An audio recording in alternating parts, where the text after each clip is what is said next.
Vamos lá, pessoal. Na sequência aí, vou falar de outro assunto, mas antes eu quero. Eu não vi nenhum vídeo ainda me apresentando, porque a intenção aqui não é ficar fazendo divulgação do meu nome, como infelizmente nós vimos aí em muitas igrejas, né? Faço sempre a menção aí, mas não tem como ser diferente.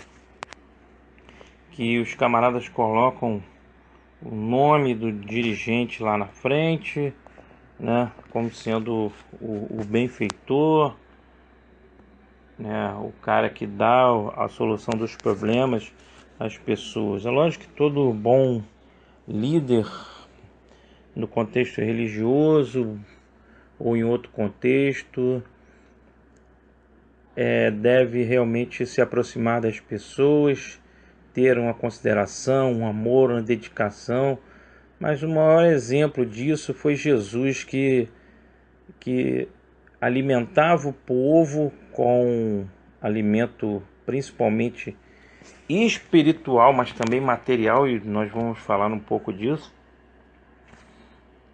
dentro das necessidades, quando o povo estava ouvindo a ele pregar, mas e não retia nada para si, né? Não exaltava o seu nome. Muito, até uma certa vez perguntou aos apóstolos o que eles achavam dele, quem era ele.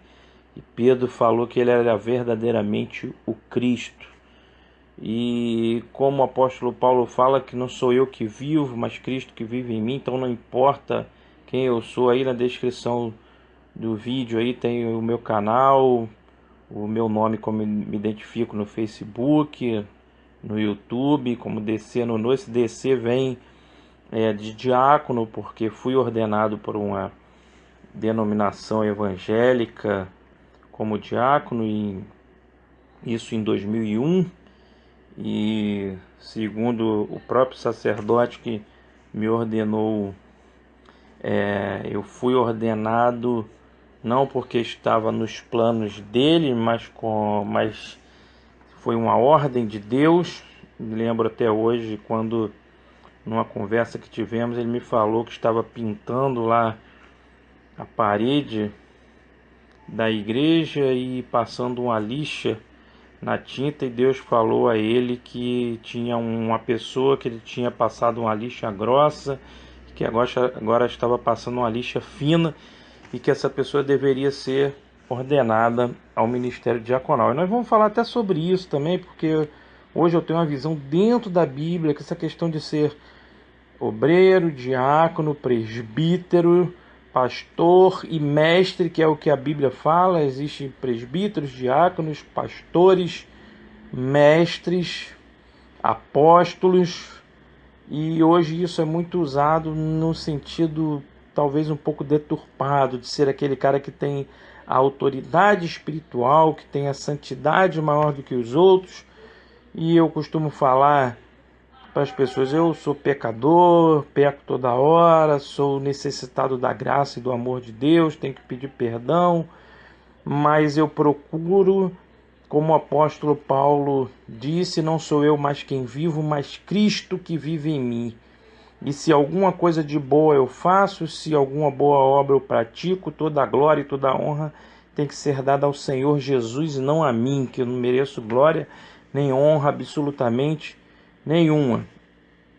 Mas no meu Facebook lá, DC Nonô Correia, você me encontra. A maioria das pessoas que eu tenho ali eu conheço pessoalmente, a maioria conhece a minha família, conhece a minha história de vida. Então não tem necessidade aqui de estar exaltando ao homem, mas apenas saber. Procura lá no meu perfil lá, percorre ele, que você vai ver quem são os meus amigos, o que as pessoas falam, deixam de falar, e isso para mim nem interessa. Interessa é que Jesus Cristo seja pregado, que a palavra de Deus chegue ao seu coração. E mesmo que eu fosse um tremendo de um canalha, de um ordinário, interessado apenas em audiência, e se eu tivesse talvez uma instituição religiosa, poderia também estar interessado no seu dinheiro, como muitos infelizmente se entregam à pregação da palavra, ao evangelho, a uma religião, porque na realidade querem angariar o dinheiro das pessoas, querem o status como mestres, como doutores. Muitos hoje em dia fazem questão de se denominar apóstolos sem bem saber direito o que é a função de um apóstolo. Se você for examinar a vida dos apóstolos de Jesus Cristo, esses que eu acho que foram os mais importantes, né, os primeiros escolhidos diretamente pelo Senhor, todos morreram, foram perseguidos, foram açoitados, foram decapitados, crucificados, não juntaram riqueza alguma, não tiveram bens alguns, e Paulo mesmo fala que não importava para ele carros e cavalos e riquezas, né? Que hoje você poderia comparar os carros, os cavalos, as riquezas, um carro do ano, um esporte que muitos pregam e falam que Deus tem que dar prosperidade, tem que dar muito, que o cara tem que arrebentar a boca do balão. E a palavra de Deus ensina que se você tem o que beber, o que comer e o que vestir, já é mais do que suficiente, que você tem que ter bom ânimo, e ânimo significa alma, entusiasmo em ter Jesus Cristo como Senhor e Salvador da sua vida. E isso que é o teu verdadeiro troféu, que é a tua verdadeira riqueza e que é a minha riqueza também. Então isto basta. Então, dentro desse contexto, fique à vontade aí para me fazer a pergunta que você quiser, querer saber um pouquinho mais de mim, me pergunte em inbox lá pelo Facebook, se quiser, ou me mande um e-mail, né? Vou deixar na descrição do vídeo lá, mas no meu Facebook você vai encontrar lá meu e-mail com facilidade. E eu sou apenas um trabalhador, um pai de família que estudo, que trabalho e que sinto esse anseio de falar do amor de Jesus e de como Jesus Cristo transformou a minha vida e me tornou livre de todo pecado, livre de toda angústia, livre de todo mal, livre de toda doutrina, livre de todo dogma, de todo sofisma, de toda corrente, de todo aprisionamento doutrinário que infelizmente nós encontramos por aí, de um aprisionamento muitas vezes hierárquico, porque muitos se denominam como mais santos, mais protegidos, ou que têm mais autoridade sobre as pessoas, e na realidade toda autoridade que nos foi dada do céu por intermédio de Jesus Cristo é a mesma para todo aquele que crê que Jesus Cristo é o Senhor e Salvador da sua vida. A autoridade que Jesus Cristo deu aos apóstolos é a mesma que deu a você, é a mesma que deu a mim, é a mesma que dá a qualquer pastor, ou apóstolo, ou presbítero, ou seja lá qual for a denominação hierárquica e eclesiástica que a pessoa se autodenomine, ou que tenha mesmo por uma unção de Deus. E eu não recrimino isso aqui. Eu uso a minha denominação aí de diácono porque tenho orgulho de ter servido a causa e a obra de Deus, como continuo servindo através da minha vida e da minha família e da pregação da palavra de Deus, porque servir é sim a nossa meta, é o nosso dom, é o dom de todo aquele que é transformado, né, e tem os seus pecados remidos pelo sangue de Jesus. E já, né, ainda tem uns minutinhos aí nesse primeiro vídeo, mas vou emendar no outro seguinte. Chega de falar de mim aí, que não interessa isso. Eu vou falar sobre a questão da prosperidade, né? Muitos condenam a teologia da prosperidade, mas vivem pregando a teologia da prosperidade. E ainda falando daquele assunto de lei e graça, eu vou ler aqui para você, na palavra, um trecho que está na carta de Paulo aos Romanos, no capítulo 3, no versículo 19 e 20, onde ele fala assim, ainda dentro daquele contexto que eu falei, que eu vou falar muito sobre a lei e a graça, porque nós temos que entender perfeitamente como funciona isso para que você realmente seja liberto de toda a lei, de toda perseguição da lei, de toda a doutrina do homem. Ora, nós sabemos que tudo o que a lei diz aos que estão debaixo da lei, o diz para que toda a boca esteja fechada e todo o mundo seja condenável diante de Deus. Por isso, ninguém será justificado diante dele pelas obras da lei. Antes, pela lei vem o conhecimento do pecado. Então, se você não entendeu, volte aí o vídeo e leia na sua Bíblia também. Procure entender, como eu sempre falo, né? Ser cristão é ter a mente renovada, como o apóstolo Paulo cansou de pregar e falar que nós devemos ser transformados pela renovação da nossa mente, pelo uso da nossa racionalidade e da nossa inteligência.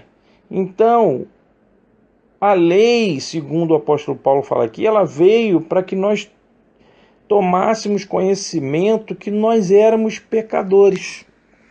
Por isso, quando Moisés, né, para alguns falam a lei de Moisés, a lei de Deus na realidade, que Moisés trouxe os 10 mandamentos lá, não pecar, não matarás, não roubarás, não dirás falso testemunho, etc, etc. Na realidade, eu sou advogado e no direito a gente aprende isso também. A lei existe quando o Código Penal diz lá que se o cara matar ele vai sofrer uma pena X lá até 20, 30 anos de cadeia para crimes diversos. É para que o cara, sabendo que a lei, porque a própria lei do homem diz que o cara não pode dizer que não conhecia a lei, e ali na realidade a palavra de Deus também diz isso, você não pode dizer que não sabia que não era pecado, porque na palavra, lá na lei, estava escrito que era pecado fazer isto ou aquilo. Então, na realidade, é para que nós tomássemos conhecimento, para isso que a lei surgiu, principalmente, tomássemos conhecimento do que Deus queria ou não queria que você fizesse. E a partir do momento que você recebe a graça de Deus, a salvação, a remissão pelo pecado, a remissão do pecado pelo sangue de Jesus, você vai saber que aquilo que está escrito lá na lei e que muitas orientações que Paulo também dá através de suas cartas às igrejas, é uma atitude condenável perante Deus e que você não deve praticar. E por conta disso você vai sofrer as consequências. Você não vai perder a sua salvação, como muitos às vezes. O cara cometeu um pecado A, perde a salvação, o nome apaga do livro da vida. Aí ele vai lá, se ajoelha, pede perdão, ora, jejua, escreve de novo no livro da vida. Aí ele comete o pecadinho, olha para a mulher bonita lá no trânsito, quando está sozinho no carro, perde a salvação. Chega na igreja, pede perdão, né? Ou como na igreja católica, por exemplo, toma a hóstia lá, confessa para o padre e está perdoado, ou toma um passe lá do pai de santo, ou seja lá que foi, limpa e purifica. Não existe isso. O que existe é que você, uma vez salvo e remido pelo sangue de Jesus, há uma mudança no seu caráter, há uma mudança na sua vida que vai provocar em você uma mudança de atitude. As suas obras vão ser novas, o seu proceder vai ser novo, a sua maneira de pensar vai ser nova, porque a palavra diz que você vai ter a mente de Cristo. Se você vai pensar como Cristo, você vai agir como Ele, você vai ser como Ele, você vai falar como Ele, você vai pensar como Ele, você não vai pensar diferente, você não vai viver no pecado. Simplesmente, se você viver no pecado o tempo todo, vai te identificar se você é ou não filho de Deus. Mas não é o fazer o bem ou fazer o mal que vai te levar ou não à salvação. Vai identificar verdadeiramente quem você é. Mas se você realmente, pela fé em Cristo Jesus, teve os seus pecados perdoados, você vai mudar, você vai querer mudar, você vai se sentir incomodado se as suas práticas forem diferentes. Então, eu vou falar no próximo vídeo sobre mais um ponto, e um ponto muito polêmico, que fala sobre a questão de dízimo, de oferta e de prosperidade, e se esse contexto está ou não na lei que foi abolida, podemos dizer assim, mas vou explicar isso melhor, que você não tem essa necessidade de estar cumprindo aquele mandamento. Aquilo foi só para saber, o mandamento foi só para saber o que era pecado e o que não era. Vamos continuar depois.